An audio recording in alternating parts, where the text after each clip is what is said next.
Not everyone is aware, but by far my most popular track, Golden Boy, was released on vinyl back in 2017 on this EP called Midnight Voyage on Night Drive Records.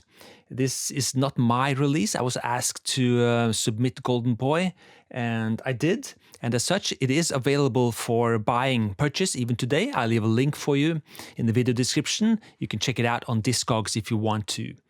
So today I thought it would be fun to break down Golden Boy, show you how it's done, why I made it, its history, and things of that nature. So let's go.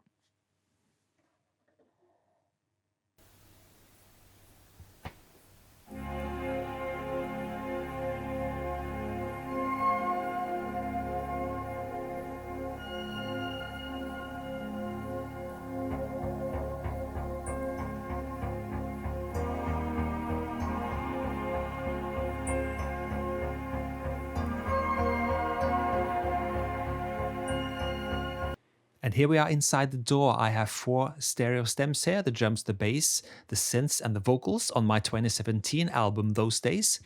I did release Golden Boy with vocals, but the version that got picked up by compilations and other YouTube channels, etc., is the instrumental version. So I guess most people know the instrumental version the best, and maybe it's the only version they know. But I always intended this to have vocals in the second part of the song. I also released these stereo stems back in the day, just after the song got published or released on YouTube, but those stems are not to be found anymore.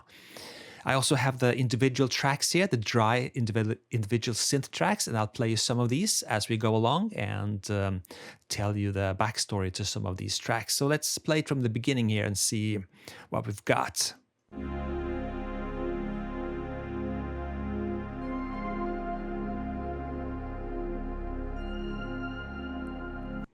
And these tracks right at the beginning here, I can solo these.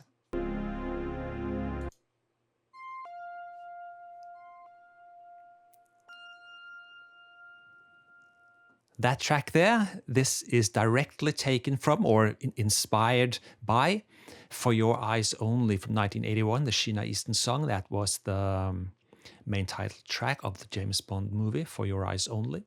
The only James Bond movie to feature the vocalist in the opening credits, by the way. I'm a big James Bond buff. So that little signature sound there, or the way the notes are playing, is taken from or inspired by what they did on that song.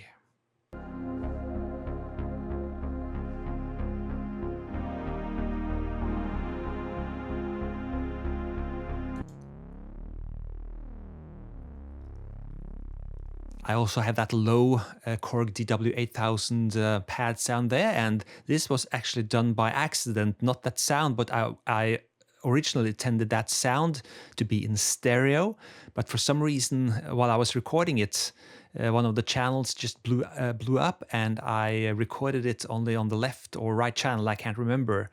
But I just like the timing of it, although it's just a drone, but nevertheless, I just panned that far pan sound to the center and just used it like that. So at least it's mono compatible now.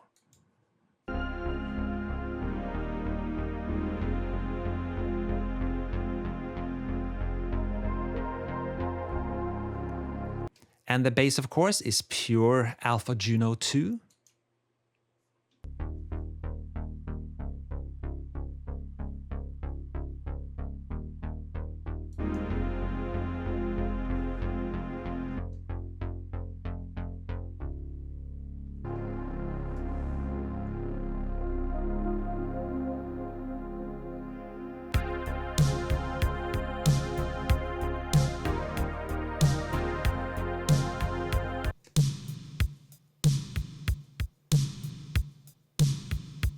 And the drums here, well, these are Roland TR-626 drums, but they've processed and enhanced and compressed and EQ'd and processed again, etc.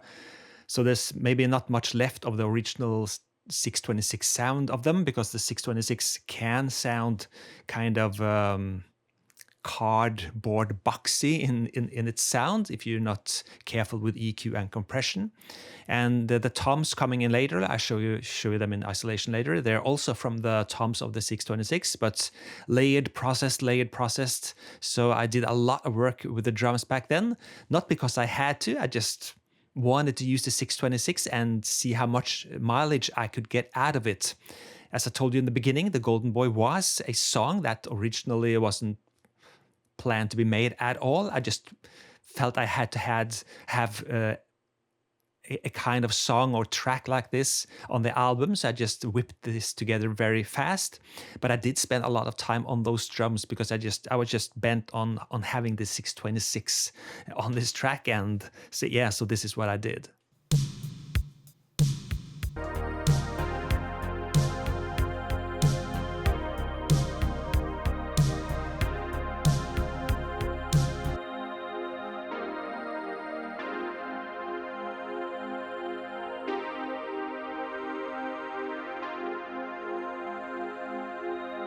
So this is how the wet sound of the synths are like.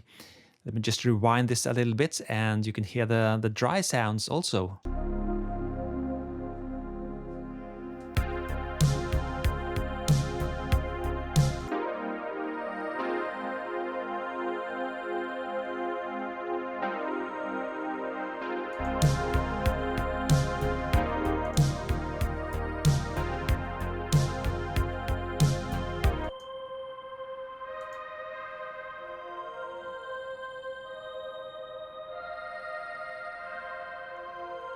Lots of reverb on these sounds.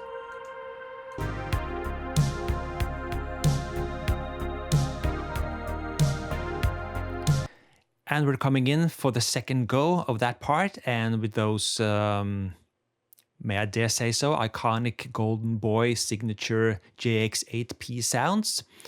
But in isolation, the dry sound is really not much to talk about. It's when you put a reverb, delays, and process it, it comes to life. So let's check it out first in its dry form. Coming up.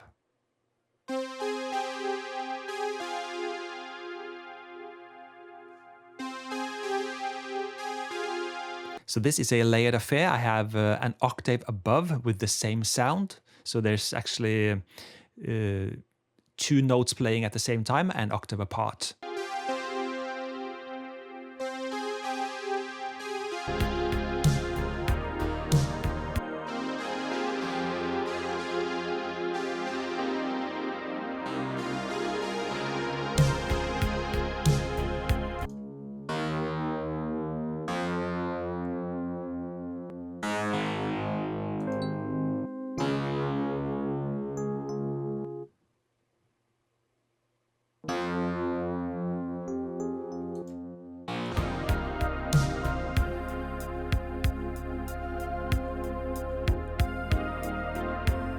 So instead of ending those beats on the F minor, which I use throughout the signature sound parts, I decided to go with an F, straight F here, F major, so I wouldn't repeat myself too much. And coincidentally, that sort of also makes it a little bit sounding like the Western Girls by the Pet Shop Boys, which I've heard a lot of times.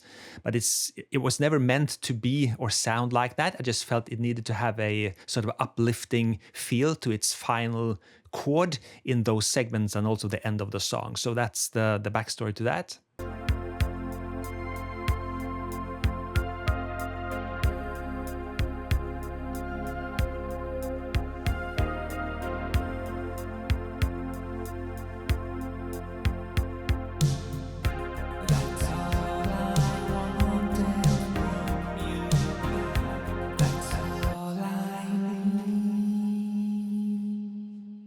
That's all I wanted from your touch. I want relief. That's all I wanted from you. And the vocals here, well, in 2016, when I made all this music, I wasn't totally sure about my 80s profile as you've come to know it maybe in the years after. So at that time, I recorded my vocals through the vocoder of the Novation Mini Nova. And I just set it to unison and I played the notes I was singing on the keyboard. So it sort of operates like a auto-tune vocoder in a way, never meant to be auto-tuned. It's not auto-tune, but it is tuned by the notes I'm playing on the keyboard as I'm singing it through the vocoder of the Mini Nova from Novation. So that's why those vocals sound very, auto-tuned. So that was meant like that, with no focus on being authentic in terms of the 80s. I had other songs on the album I wanted to sound very much like the 80s, but this one not so much, even though it ended up sounding, very 80s without those vocals. And for the lyrics, well, you can interpret this any way you want. I have my own backstory to these lyrics. All my lyrics in all my songs are taken from my own life, one way or the other, often dramatized for effect, or singing or telling stories of other persons which I've met or known or do know in my life.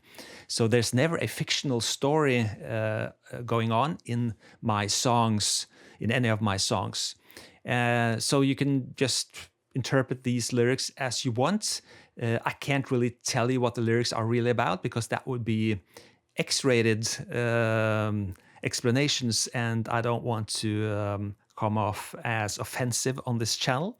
I think that's more than enough said.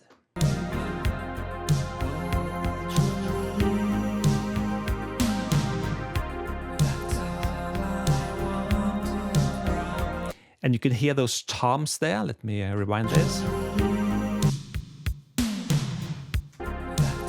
Again, very heavily processed, layered, processed. Quite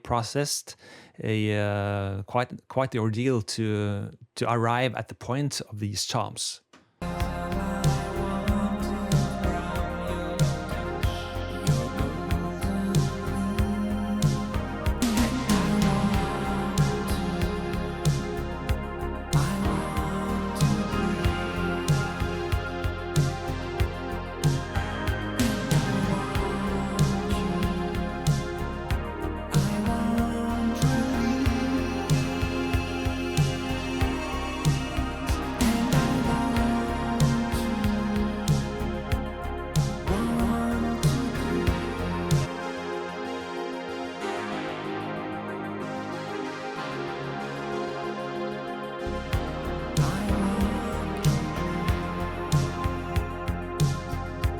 And coming up towards the end part here, the same chords, but always ending on that F major. And here I also used the real vocoder of the Mini Nova for these last couple of bars in the song.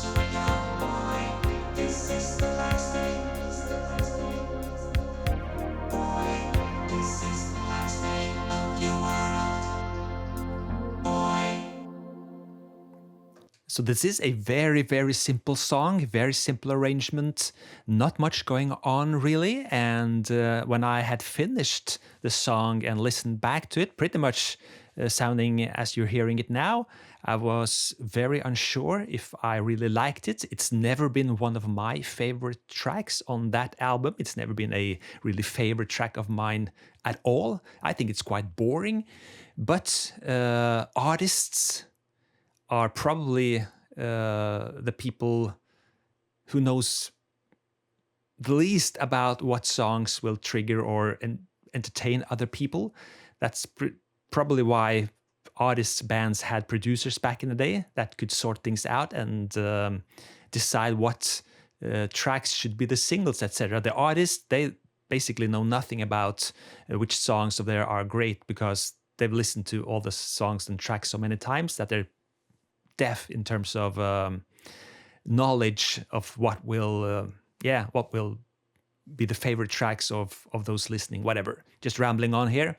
So I was very unsure, but I ultimately decided to put this on the album because I felt it needed one more track and I didn't have much else to put on the album at that time. So on the album it went, and ironically this got picked up by other channels, and it's by far my most popular track with over 1 million streams now. Well, I hope you liked this video and the breakdown of my most popular track, Golden Boy. As always, I'm Espen Kraft and I am the 80s. Thanks for watching, and I'll see you next time. Cheers.